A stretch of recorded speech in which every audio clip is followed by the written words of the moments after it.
pantry was. So came out, met him, and showed me the space here.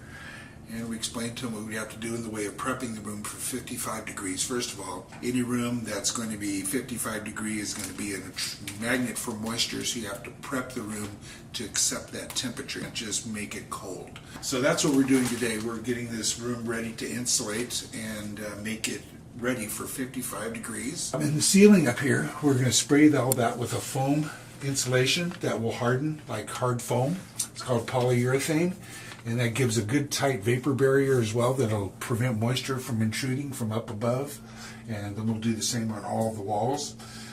It's very important that you have a vapor barrier because moisture will come right through the walls and soak your insulation and destroy your wine cellar.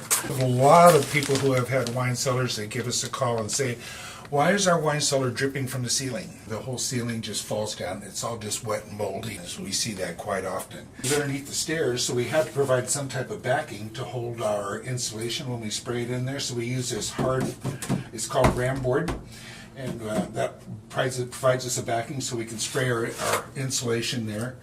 And then we did the same down here at the bottom. This is underneath the hot water here. It's in the garage, hot water compartment in the garage. So we put the ram board there as well. And hit this really hard right here so that we'll keep, and also that's the garage also, so that's the heat area.